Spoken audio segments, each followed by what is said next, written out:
नाज़रीन के ॿुधाईंदा आलू कराची में सिंध हुकूमत जो तर्जमान मुर्तज़ा वहाब मीडिया से ॻाल्हि ॿोल करे रहियो चलती है एम्बुलेंस की, जो 25 एम्बुलेंस हैं जो कि उसी रूट पे होती हैं, तो वहां पर एम्बुलेंसेज होनी चाहिए। बट इसके ऊपर मैं अगेन 1122 की टीम से बात कर लूंगा कि वहां पे स्ट्रेटेजिकली प्लेस कर दें, लेट से कायदाबाद पुल के नीचे प्लेस कर दें, ताकि अगर खुदा न खास्ता कोई वाकया हो तो फौरी तौर पर 1122 को बासानी वहां से शिफ्ट कर दिया जाए। तो इसको इंशाल्लाह यकीनी बनाया जाएगा।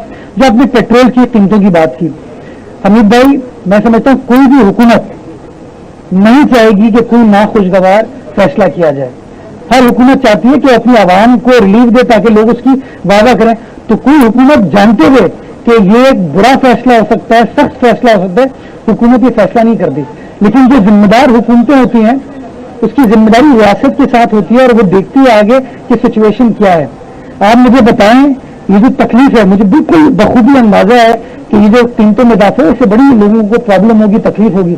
लेकिन अगर आप इस तरह के फैसले नहीं करेंगे तो आपकी जो मुआशी सिचुएशन है, जो पिछले 3.5-4 साल में तनज़्ज़ुली का शिकार हुई, उसकी वजह से पाकिस्तान अल्लाह न करे डिफॉल्ट की तरफ जा रहा है। और अगर अल्लाह न करे पाकिस्तान डिफॉल्ट कर जाता है, मेरा पाकिस्तान, आपका पाकिस्तान, हम सबका पाकिस्तान, जिस पर लोग नजरें लगा के बैठेंगे, इसके 3 टुकड़े खुदा न खास्ता हो जाएंगे। अगर हमारे पाकिस्तान की मुआशी सिचुएशन ऐसी होती है कि हम डिफॉल्ट की तरफ चले जाते हैं, तो आप मुझे बताइए डॉलर का रेट क्या होगा। फिर मुझे बताइए क्या लोगों को रोजगार मिलेगा, मुझे बताइए क्या हम लोग एक्सपोर्ट कर पाएंगे, हमारे बैंक वगैरह, हमारी इंडस्ट्रीज वगैरह अपना काम कर पाएंगे। तो ये सख्त फैसला मुझे अंदाजा है।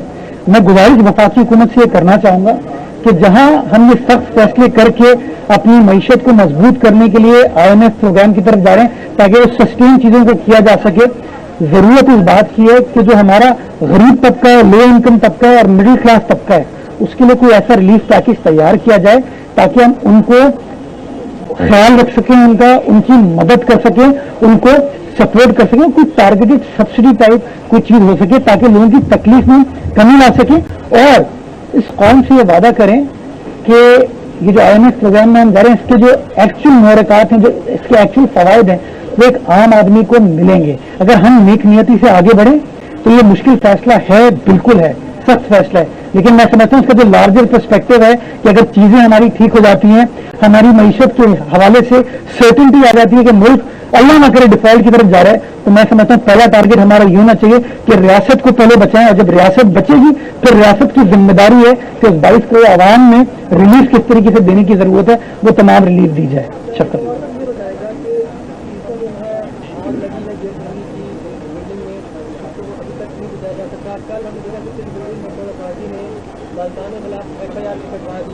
होनी चाहिए। अच्छा, ये की पहली आखिरी बिल्डिंग नहीं है, हजारों बिल्डिंग है, सबकी बारिशें हो रही है, जो बेसमेंट है वहाँ पर पार्किंग या किसी और मकसद के लिए इस्तेमाल हो रही है, तो सिंध दिल्ली अथॉरिटी को वो नजर नहीं आ रहा, वो हमारे को कागज चली है या उसके हमारी जाग गए हैं कि सबके खिलाफ सख्त कार्रवाई होगी। देखिए, 2 सवाल है आपका। बेहतरी का प्रोसेस कहीं ना कहीं तो स्टार्ट होना होता है। कभी कभार जो लोग सोए हुए होते हैं उनको जागने के लिए कोई इवेंट चाहिए होता है।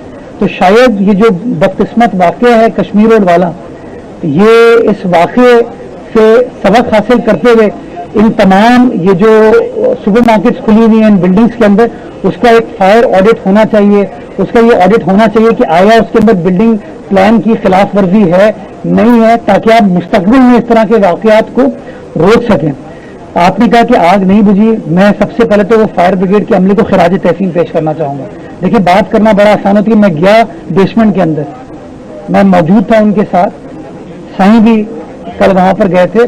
जिस डिफिकल्ट हालात में उन लोगों ने अपनी जान की परवाह किए बगैर वो उतरे उस बेसमेंट के अंदर, उस आग को बढ़ने नहीं दिया, आग को कंट्रोल किया और कल शाम को उस आग को बुझा लिया गया।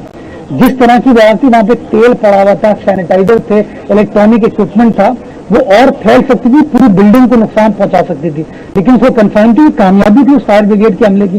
बट हम लोग जो है ना, कभी पॉजिटिव पर फोकस नहीं करते हैं, अचीवमेंट पर फोकस नहीं करते हैं। हमारा टारगेट ये होता है कि भाई नेगेटिव चीज क्या है कि 36 घंटे हो गए आपने आग नहीं बुझाई। उसकी कूलिंग का प्रोसेस इस वक्त चल रहा है और मैं गाए बगाए हर 1-1.5 घंटे बाद उनसे बात करता हूं। उन लोगों ने पिछले 48 घंटे में बड़ा काम किया। और आपको पता है कि जब वो चेस पर आग लगी हुई थी, उसी दौरान कोरंगी की एक फैक्ट्री पर आग लगी। फायर ब्रिगेड का अमला वहां भी पहुंचा, 1122 वहां भी पहुंची, आपकी इंतजामिया वहां भी पहुंची और उस आग को हमने काबू में पाया। तो ये जो लोग, मैं समझता हूं, इस तरह की बातें करते हैं कि वो अमला नाकाम हो गया, ये टीवी पर खड़े होके किसी एयर कंडीशन जगह पर खड़े होकर बात करना बड़ा आसान होती है। उन लोगों से पूछे, मैं उनको सल्यूट करना चाहूंगा जिस बहादुरी के साथ वो लोग काम करते हैं। मैं समझता हूं दे आर रियल हीरोज। मैं और आप तो आराम से बैठे हुए हैं, वो लोग अपनी जान की परवाह किए बगैर, अपने बच्चों की परवाह किए बगैर दूसरे की जान को बचाने के लिए जो जाते हैं ना, मैं समझता हूं हम अगर तारीफ नहीं कर सकते उनकी तो कम से कम इतना लिहाज करें कि उनके एहसासात को मजबूर ना करें कि वो हमें कहे कि सर काम भी हम कर रहे हैं और फिर बुरा भला भी हमें कहा जा रहा है। चांदी साहब कुछ कहना चाहते हैं? जी, उसमें मुझे एक्शन लिया है, वो सिर्फ दिल्ली तक महसूस होगा, ये तमाम जो शहर की जिस तरह से जहाँ पर चीजें बनी है उसका।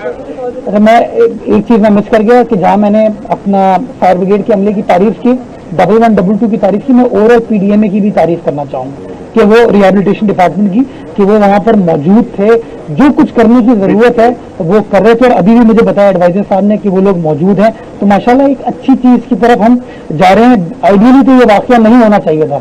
अच्छा, अब आपने बात की कि वो जो एसबीसी ने कार्रवाई की, देखिए मैंने किसी भी एहसास रखने वाले आदमी को ये मेक श्योर करना चाहिए कि गलती वापस ना हो और जिन लोगों ने गलती की उनके खिलाफ कानून के मुताबिक कार्रवाई की जाए। तो एसबीसी ने जो कार्रवाई का प्रोसेस स्टार्ट कर दिया, मैं बताना आप लोगों को ये चाहूंगा कि मैंने उसकी लीज देखी।